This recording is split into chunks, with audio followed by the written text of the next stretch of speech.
Hello, my name is John Blackard, and I'm doing my project on plastic use and Albert Bandura's social cognitive theory. Basically, Albert Bandura's social cognitive theory explains the psychology of people learning by watching other people.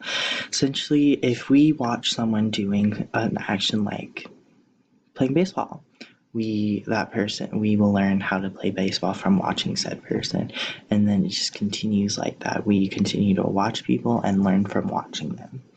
Essentially, like the saying, monkey see, monkey do. And I'm going to use that to apply it to how we can address the plastic use we use in our everyday lives.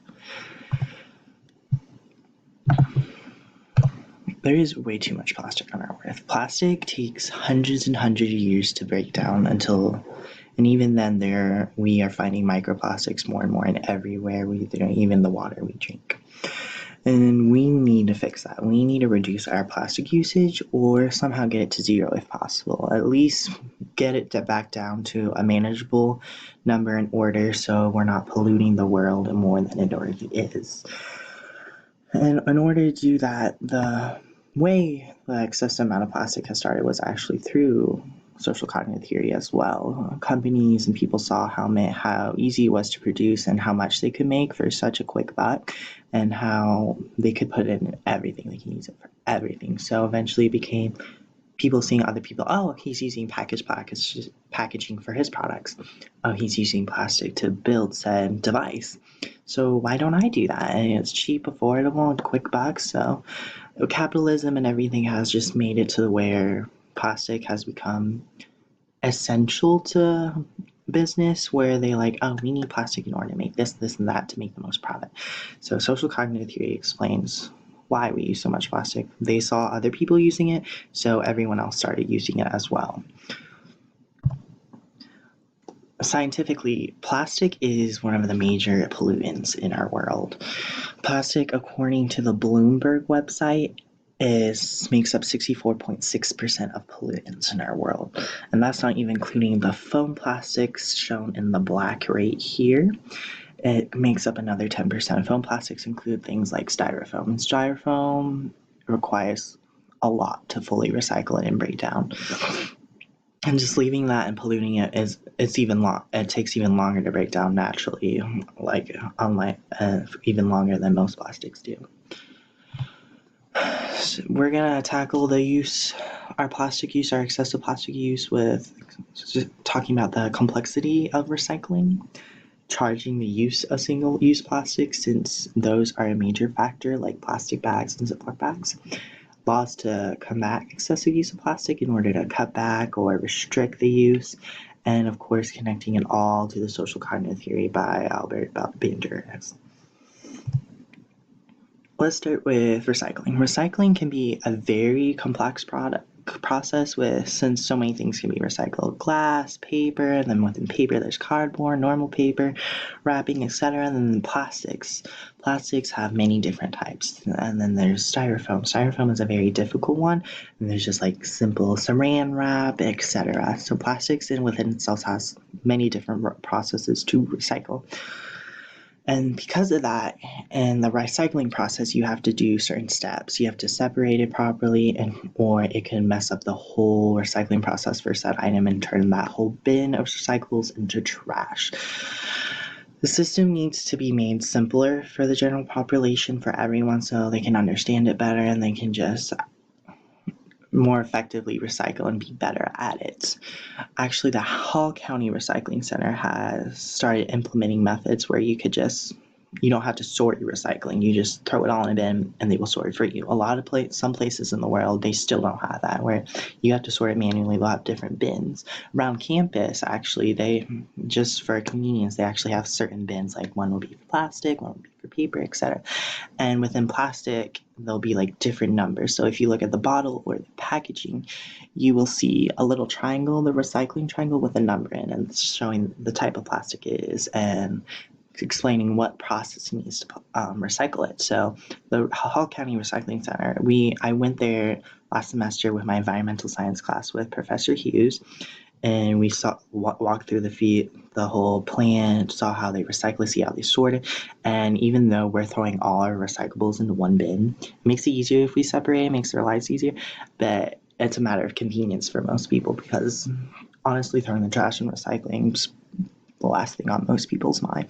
So what they do is they'll go ahead and separate it by number, and then they'll recycle it. They'll take it each and then take a process, separate it, recycle it, making it more convenient for people. And if other recycling facilities see them doing it, they can follow social cognitive theory and be like, oh, they're doing it, so why can't we? They just need to get the proper equipment, proper employment, and etc. in order to do it. And of course, there's in Europe, specifically England, they started charging the use of single-use plastics. England began charging the use of single-use plastics in grocery stores, so plastic bags like if you go to Kroger or Publix and you're getting food and they'll put it in the bag for you. Publix has reusable bags and so do Kroger, but they don't charge it. But typically the plastic bags are only used once. Like once you use it, you discard it, or you use it for a trash bag, and then it still gets discarded into a landfill because of course it's holding all the trash. You can't recycle it once it's been contaminated by all the food and liquids. So what England started doing, they started charging people for that, and then they saw within a month of doing that, people actually started using less single-use plastics. They said, since this price is inconveniencing me, I'm going to stop doing that. I'm not going to use them anymore. I'm going to use recyclable bags, etc. And then what other companies can do, they can be like, use the social cognitive theory. They'll be like, hey, I see they're making money off of single-use plastics and they're reducing the use. Not only that you're making a quick buck, but you're also helping the environment. It gives you that double benefit. It's a win-win. So if people see through social cognitive theory, they'll be like, hey, England's doing this, so why don't we implement this as well? Some grocery stores in the United States have actually implemented that. I know some Trader Joe's do. A lot of grocery stores in California do. One grocery store called Riley's, something like that. My uncle used to work there. They actually do that. So if you were to buy a plastic bag, they would charge you a small fee. And of course, the most federal and domain way to control the use of excessive use of plastic is through laws, regulations, and policies to control it. In California, they actually have a proposed legislative where they're going to try to reduce plastic waste by 75% by the year 2030. And that is in 10 years now, actually. Excuse me. So if they see significant results, other people see that too. And along with that, you can create other laws like, hey, if you recycle more and more, set amount per month, we'll give you a certain tax break or something like that. Or we'll reward you with like a discount on your rent, or if you're in an apartment facility, if an apartment, see that it's just all people and authority can use social cognitive theory and they'll be like, hey, I see that so-and-so is using this law to get people to reduce plastic and that's like the environment. If we did that, we can combine incentives, create ways, and then laws and regulations in order to properly get more people to recycle and more people to reduce their plastic use in order to truly combat pollution and fight against plastic waste. It's just a matter of we need more people to express greater concern for the excessive use of plastics, which leads me to the solution. So with the social cognitive theory, of course, we monkey see, monkey do. If we get more people to express their concern and actually actively combat plastic use and increase recycling, other people follow. They're like, hey, I see them doing it. I'm going to do it too. So with our 21st century, we've become very dependent on social media and the internet, especially now since we're in the COVID-19 pandemic. Lots of classes are through Zoom, interviews are through Zoom, we see everything through Instagram, Twitter, TikTok, etc. And by seeing other people do it, eventually we're like, hey, I'm going to do that too. So some people are starting making accounts where like, hey, I'm going to live eco-friendly, zero waste. You can replace plastic shampoo bottles with a plastic-free shampoo bar wrapped in paper packaging or cardboard packaging, which is much easier to recycle and can naturally decompose. So what we need to do is get more people in that authority role models, and use and have their social media express the need to recycle and to combat plastic use. I mean, when they need especially politicians, they can use it to campaign, get more votes, and be like, hey, this is the policy I want to implement. I want to charge single-use plastics. I want to implement laws that reduce our use of plastic in order we can work towards a better environment for the future and our future generations. And then their followers will be like, hey, you know what? You're right. I'm going to start doing that as well. And then they're going to go campaign for them.